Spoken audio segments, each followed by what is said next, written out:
అందరికీ నమస్కారం. ఒక దురదృష్టకరమైనటువంటి ఘటన ఇటీవల కాలంలో మీ అందరూ చూశారు.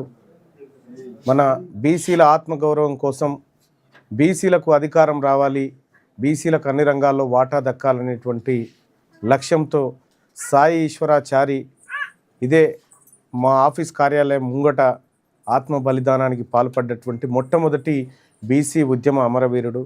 ఆయన కుటుంబం ముగ్గురు పిల్లలు, సాయి ఈశ్వరాచారి కుటుంబానికి ముగ్గురు చిన్నపిల్లలు ఉన్నారు.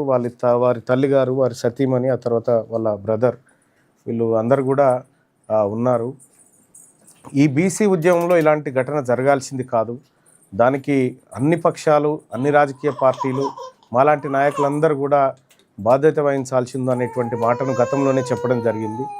సో ఆ రోజు సాయి ఈశ్వరాచారి అంత్యక్రియల విషయంలో కూడా ఈ రాష్ట్ర ప్రభుత్వం చాలా ఘోరంగా వ్యవహరించింది. నేను అంత్యక్రియలకు హాజరు కావాలని చెప్పి నేను ప్రయత్నం చేస్తే నన్ను వందలాది మంది పోలీసులతో హౌస్ అరెస్ట్ చేయించడం జరిగింది. అయినా కూడా సాయి ఈశ్వర్ అంత్యక్రియలను మా నాయకత్వం అంతా, బీసీ సమాజం అంతా ముందుండి నడిపించింది. అయినప్పటికీ కూడా ఈ బిడ్డ ఏ జాతుల కోసమైతే, ఏ జాతులకైతే అధికారం కావాలని ఆత్మ బలిదానం చేసిండో ఆ జాతులన్నీ కూడా ఇవాళ కుటుంబానికి అండగా ఉండాలనేటువంటి ఉద్దేశంతో నేను ఆ తర్వాత మరుసటి రోజు సాయి ఈశ్వరాచారి కుటుంబానికి భరోసానివ్వడానికి వాళ్ళ ఇంటికి వెళ్ళడం జరిగింది.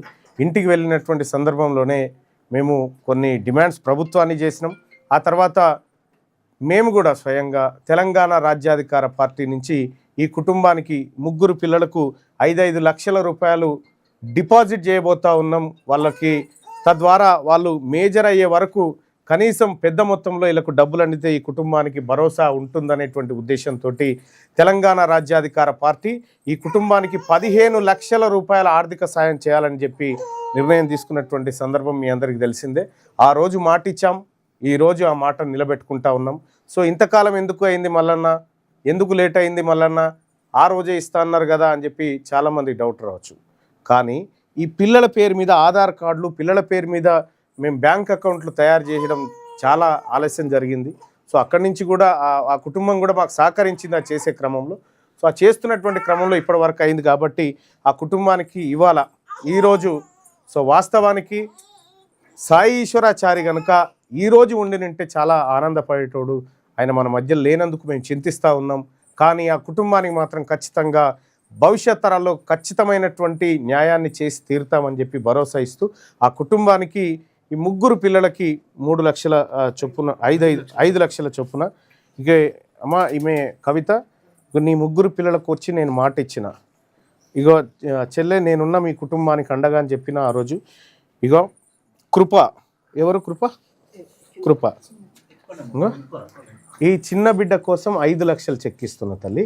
ఈ 5 లక్షల రూపాయలు ఈ బిడ్డ పేరు మీద బ్యాంకులో డిపాజిట్ చేసి థ్యాంక్ యూ. ఆ తర్వాత కృష్ణదత్త, ఇంకో కృష్ణదత్త పట్టుకోబెట్ట, ఈ కృష్ణదత్త పేరు మీద 5 లక్షల రూపాయలు డిపాజిట్ చేస్తున్నామ్మా బ్యాంక్లో. ఆ తర్వాత కృతిక పేరు మీద 5 లక్షల రూపాయలు డిపాజిట్ చేస్తున్నామ్మా తెలంగాణ రాజ్యాధికార పార్టీ నుంచి.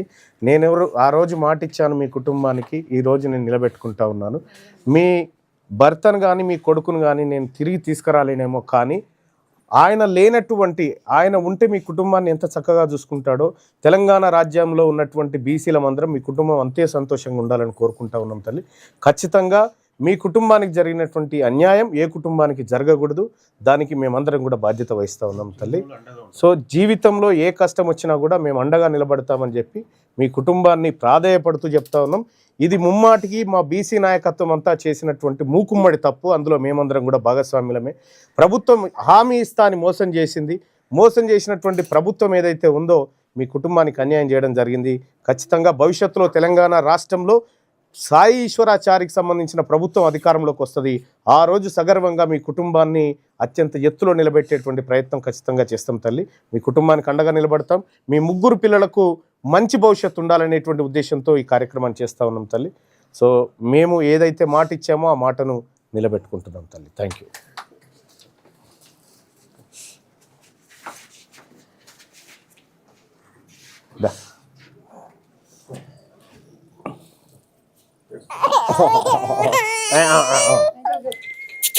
ఇక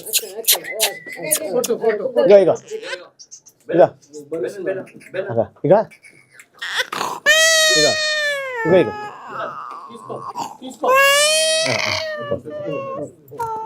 దూరం ఉండి బెదిరిస్తుంది నన్ను ఇట్లా కళ్ళతో. దాబెట్ట నిలబెట్ట.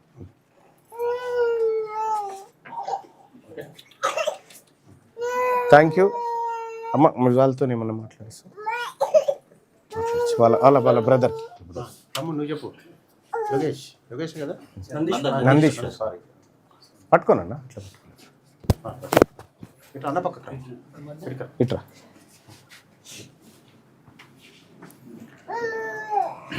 నమస్కారం అన్న.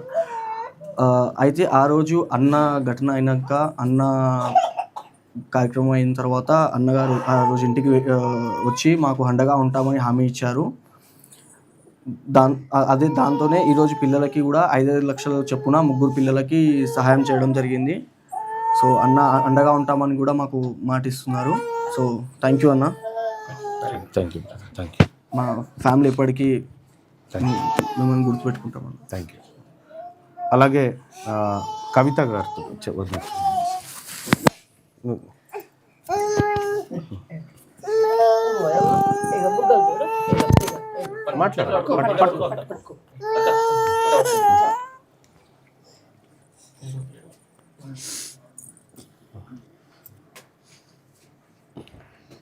అన్న, మీరు మాకు ఇంత సహాయం చేసినందుకు చాలా సంతోషం అన్న. మా పిల్లల గురించి ఆలోచించి మా పిల్లల పేరు మీద ఇంత అమౌంట్ మీరు ఫిక్స్డ్ డిపాజిట్ చేస్తానని చెప్పినందుకు చాలా ఆనందం అన్న.